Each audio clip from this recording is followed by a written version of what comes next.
abordera les sujets suivants. Architecture du moteur, distribution,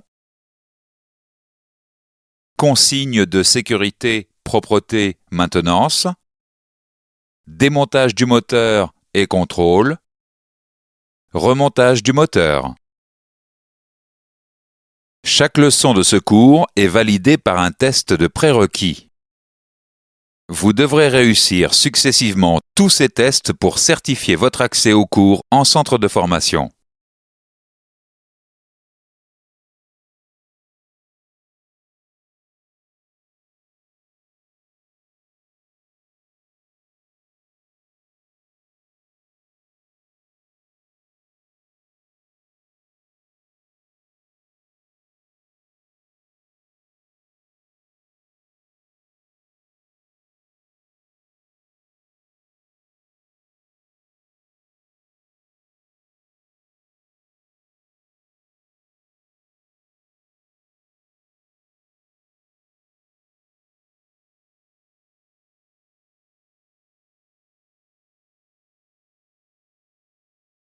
Cette leçon abordera les sujets suivants.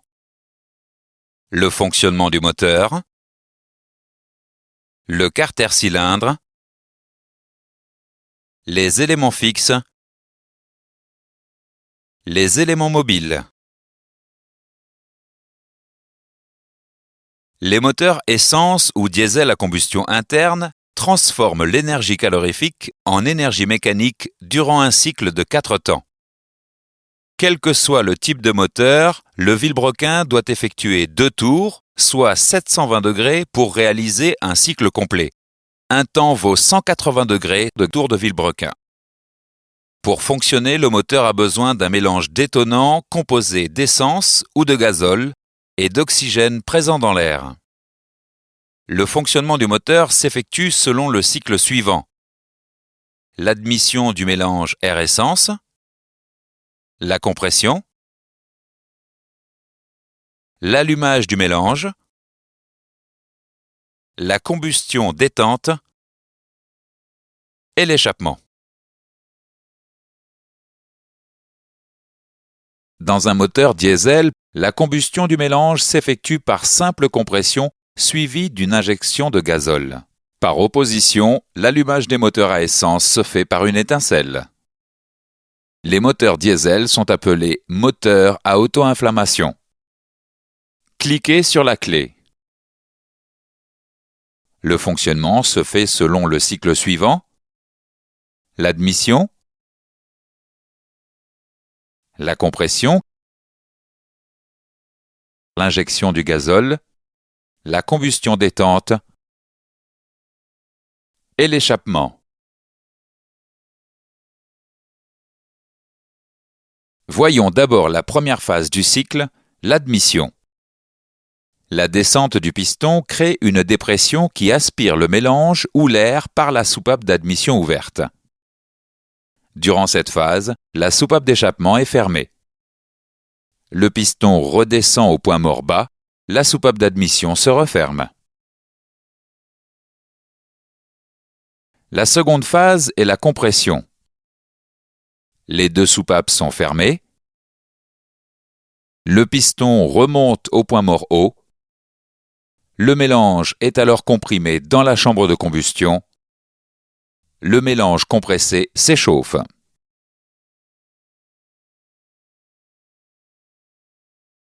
La troisième phase est la phase de combustion détente. Cliquez sur la clé. Les soupapes sont toujours fermées. Le piston est au point mort haut. Le mélange s'enflamme. La détente chasse le piston vers le bas, c'est le temps moteur. L'énergie calorifique est ainsi transformée en énergie mécanique. Le cycle 4 temps se termine par la phase d'échappement. Une fois le piston revenu au point mort bas, la soupape d'échappement s'ouvre. Le piston remonte et chasse les gaz brûlés. La soupape d'admission est toujours fermée. Lorsque le piston revient au point mort haut, la soupape d'échappement se ferme et le cycle recommence. Dans un moteur à 4 cylindres, les cycles d'admission, de compression, de combustion détente et d'échappement sont décalés sur chaque cylindre. La distribution synchronise le mouvement des arbres à cames et du vilebrequin. Les pistons se déplacent de manière séquentielle, assurant la continuité de la rotation du vilebrequin. L'ouverture et la fermeture des soupapes est synchronisée par rapport au mouvement des pistons.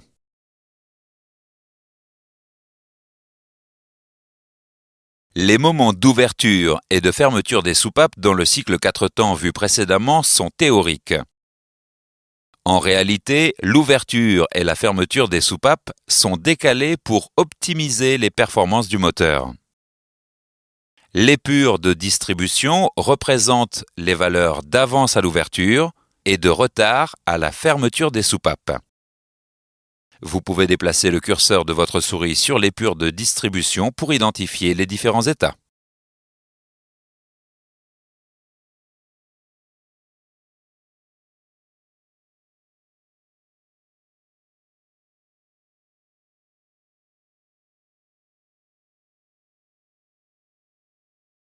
Faisons maintenant quelques exercices avant de continuer. Quelle rotation effectue le vilebrequin pour réaliser un cycle complet?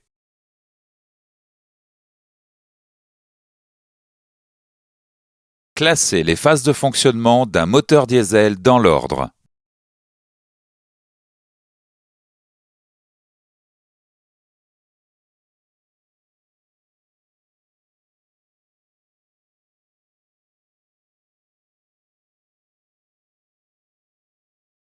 Dans ce chapitre, nous avons vu les points suivants.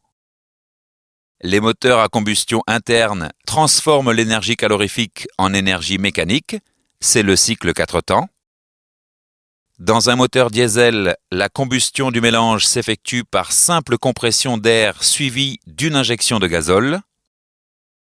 Le mélange ou l'air entre dans le cylindre par la soupape d'admission. Soupape fermée, le piston remonte et comprime le mélange dans la chambre de combustion. Lors de la combustion, le mélange comprimé s'enflamme, l'énergie calorifique est transformée en énergie mécanique. Le cycle 4 temps se termine par la phase d'échappement.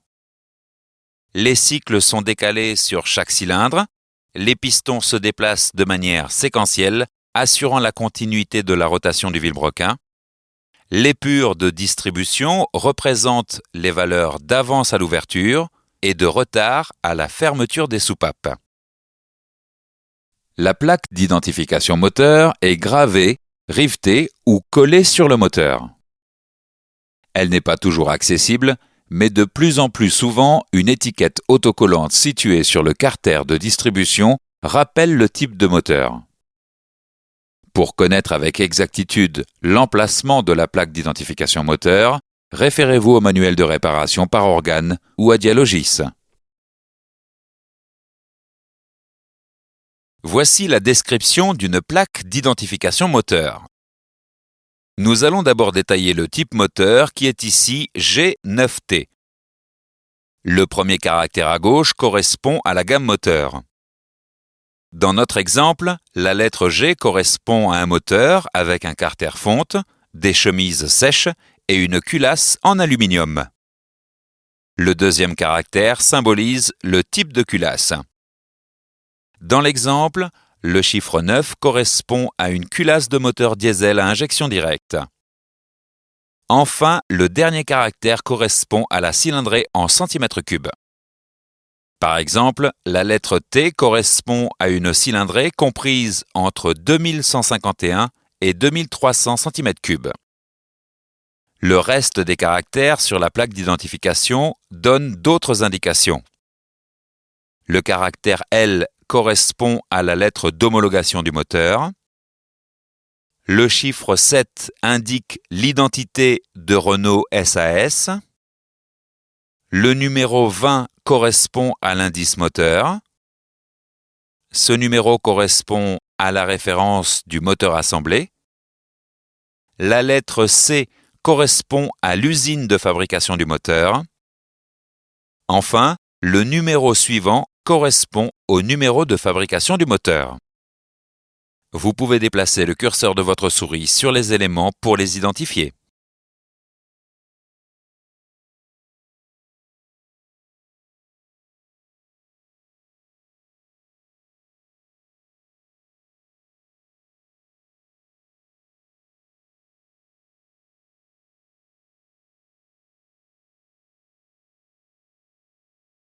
Les moteurs de la gamme Renault sont équipés de carters cylindres de 4 ou 6 cylindres.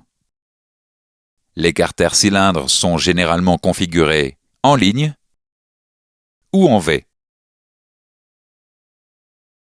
Sur une configuration 6 cylindres, on distingue les bancs avant et arrière. Faisons maintenant quelques exercices avant de continuer. Que représentent ces caractères?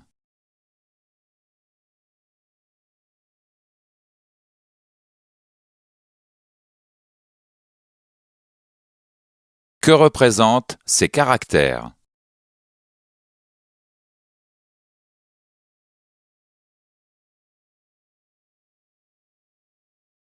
Dans ce chapitre, nous avons vu les points suivants. La plaque d'identification moteur est localisée sur le moteur. Une étiquette autocollante située sur le carter de distribution rappelle le type du moteur. L'identifiant du moteur indique notamment le type et l'indice du moteur ainsi que son numéro de fabrication.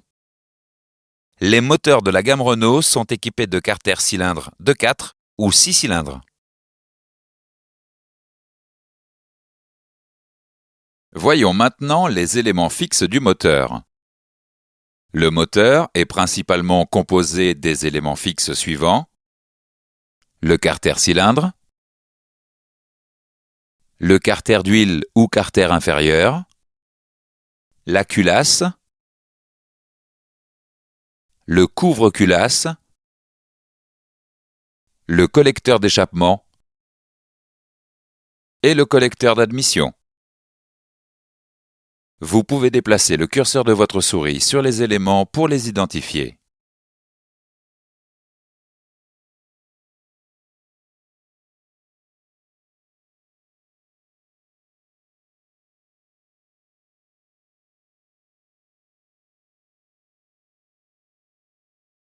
Voyons en détail le carter cylindre. Le rôle du carter cylindre est de résister à la combustion des gaz et d'évacuer la chaleur. Le carter cylindre est composé de cylindres balayés par les pistons et de canalisations de refroidissement et de graissage qui évacuent la chaleur et assurent la lubrification des éléments mobiles. Les carters cylindres ont longtemps été emboutis ou chemisés, mais sont aujourd'hui usinés. Les carters cylindres sont principalement en fonte et parfois en alliage léger. Le carter d'huile, ou carter inférieur, est fixé sur le carter cylindre et contient l'huile moteur. Le carter d'huile est parfois équipé d'ailettes qui accélèrent le refroidissement de l'huile moteur. Le carter d'huile est équipé d'un bouchon de vidange, aimanté ou non. Lorsque le bouchon de vidange est aimanté, il retient les particules de métal. Le carter d'huile est en tôle ou en alliage léger. Le rôle de la culasse est notamment d'évacuer une partie de la chaleur de la combustion des gaz. La culasse coiffe le carter cylindre et est équipée des soupapes et des arbres à cames.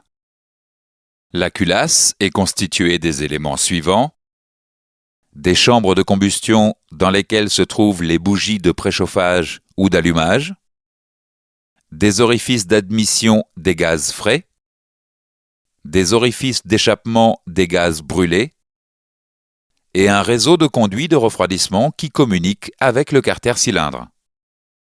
Les culasses sont généralement en alliage léger. Vous pouvez déplacer le curseur de votre souris sur les éléments pour les identifier.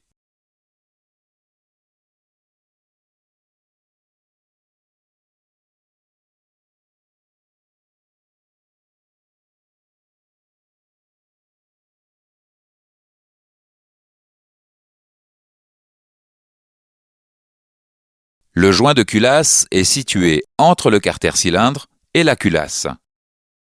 Le rôle du joint de culasse est d'assurer l'étanchéité entre les éléments suivants: les gaz de combustion et le liquide de refroidissement, les gaz de combustion et l'huile moteur et le liquide de refroidissement. Le couvre-culasse est fixé sur la culasse et remplit la fonction de carter d'huile supérieure du moteur. Le couvre-culasse comprend un bouchon de remplissage d'huile moteur et sur certains moteurs, les bobines d'allumage et les bougies. Sur certains moteurs, le couvre-culasse participe au positionnement des arbres à cames. Faisons maintenant quelques exercices avant de continuer. Quel est le nom de chacun de ces éléments?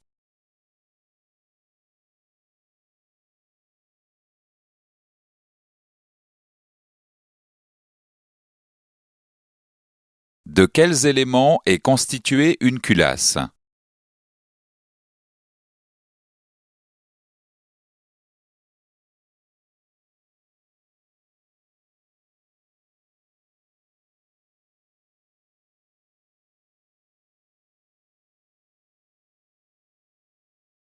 Dans ce chapitre, nous avons vu les points suivants.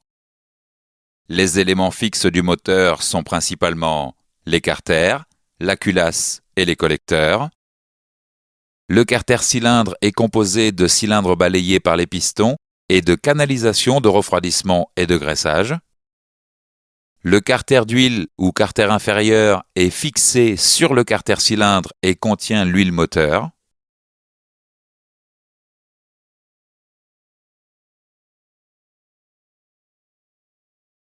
La culasse coiffe le carter-cylindre et est équipée des soupapes et des arbres à cames.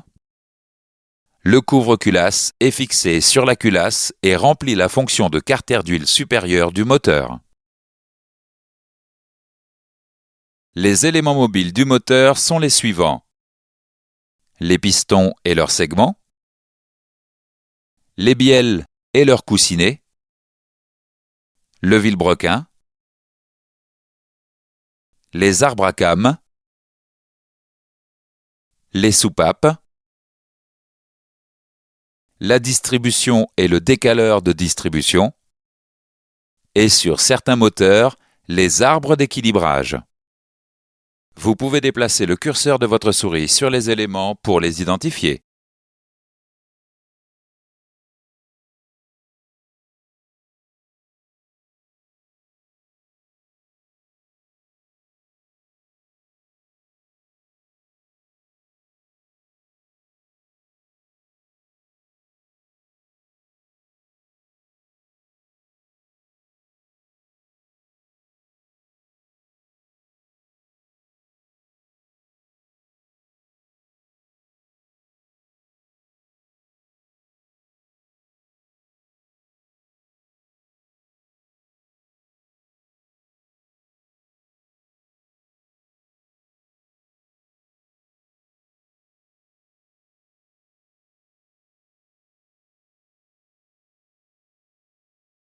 Le rôle du piston est de comprimer les gaz par des mouvements de translation à l'intérieur du cylindre.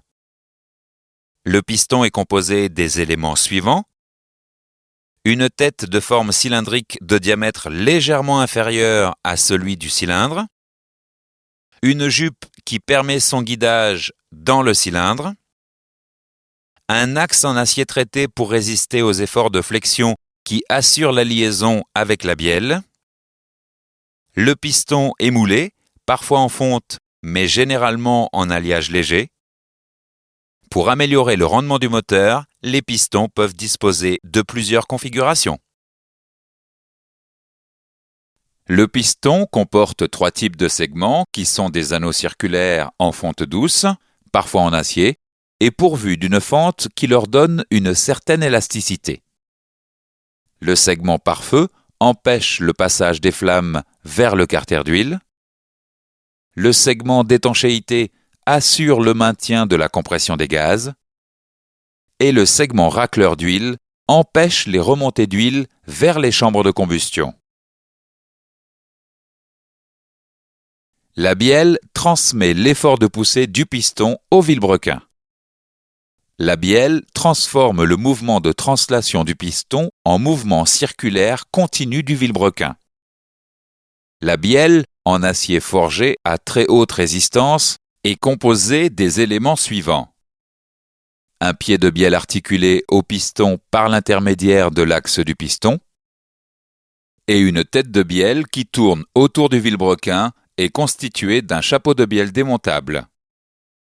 Les deux parties démontables de la tête de bielle sont équipées de coussinets en acier anti-friction qui offrent une meilleure résistance à l'usure. Le vilebrequin transmet l'énergie mécanique à la distribution et à la transmission. Le vilebrequin est un arbre en fonte ou en acier forgé, guidé en rotation dans les paliers fixés sur la partie inférieure du carter cylindre. Cliquez sur chaque élément du vilebrequin pour connaître ses caractéristiques. Les manetons assurent la liaison des bielles au vilebrequin et subissent un traitement mécanique spécialisé pour assurer leur longévité.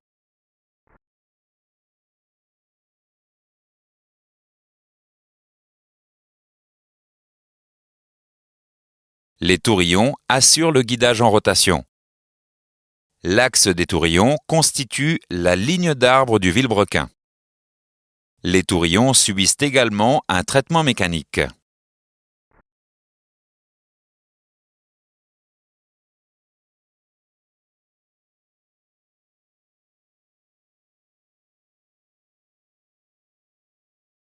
Les canalisations assurent le graissage des paliers des manetons et des tourillons.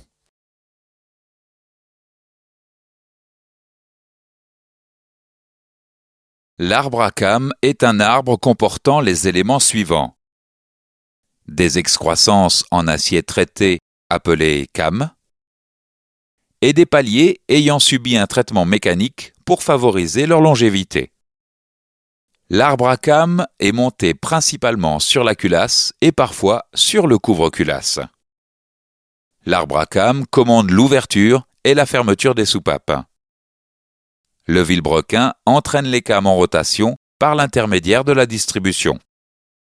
Lorsqu'il y a deux arbres à cames, le premier commande les soupapes d'admission, le second les soupapes d'échappement.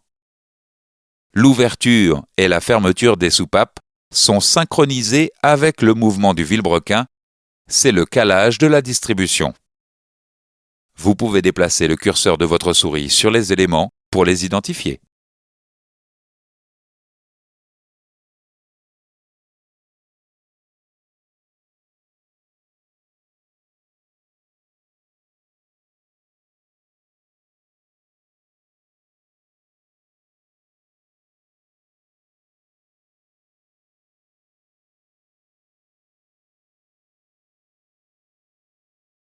Un numéro d'identification est gravé sur l'arbre à cames.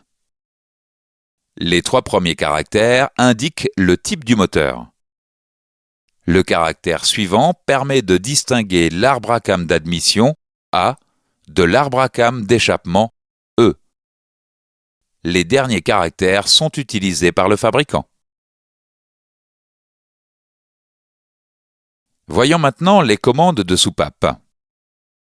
Il existe différents types de commandes de soupape. À culbuteur simple à patin, à culbuteur simple ou double à rouleau, à poussoir muni de cale et à poussoir monobloc. Vous pouvez déplacer le curseur de votre souris sur les éléments pour les identifier.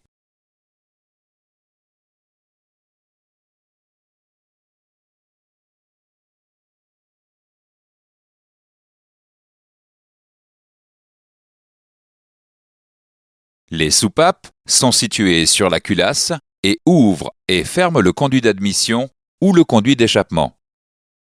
Il existe deux types de soupapes. Les soupapes d'admission qui permettent l'entrée des gaz dans le cylindre et les soupapes d'échappement qui permettent de commander la sortie des gaz brûlés. Les ressorts maintiennent appliquée la soupape sur son siège lorsqu'il n'y a aucun effort de l'arbre à cames. L'étanchéité entre la soupape et son siège doit être parfaite. Les arbres d'équilibrage permettent de réduire les acyclismes du moteur générés par les efforts dus à la combustion. Les arbres d'équilibrage tournent 2 fois plus vite que le vilebrequin car il existe 2 retours au point mort haut par tour de vilebrequin. Les arbres d'équilibrage sont constitués principalement des éléments suivants: 2 masses d'équilibrage, une couronne d'entraînement et une cassette d'équilibrage. Vous pouvez déplacer le curseur de votre souris sur les éléments pour les identifier.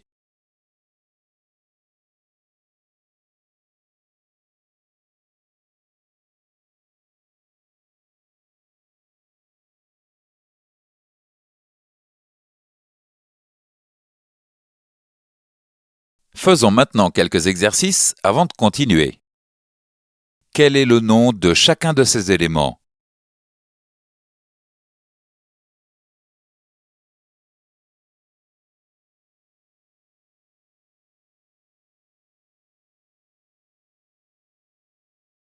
Quel est le rôle de chaque élément?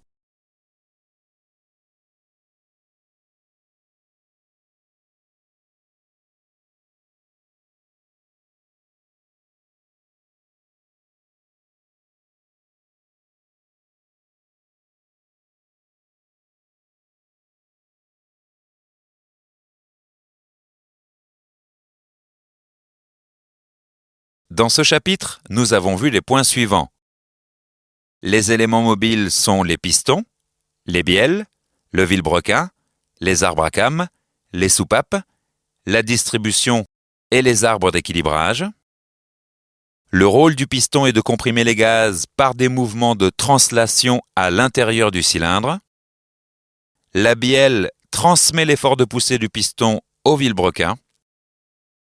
Le vilebrequin est composé de manetons, de tourillons et de canalisations qui assurent le graissage des paliers. L'arbre à cames est un arbre comportant des excroissances appelées cames qui commandent l'ouverture et la fermeture des soupapes. Un numéro d'identification est gravé sur l'arbre à cames. Il existe différents types de commandes de soupapes: à culbuteur simple à patins, simple ou double à rouleau, à poussoir muni de cale et à poussoir monobloc. Les arbres d'équilibrage permettent de réduire les acyclismes du moteur. Les écrans suivants permettront de tester vos connaissances sur les éléments de cette leçon. Pour cela, vous devrez valider chacune de vos réponses en cliquant sur le bouton « Valider ». Pendant le test, vous ne pourrez pas revenir en arrière. Vous pouvez quitter le test à tout moment en cliquant sur le bouton « Sommaire ». Vous pouvez revenir à ce test quand vous le désirez. Cliquez sur le bouton « Suite » pour commencer le test.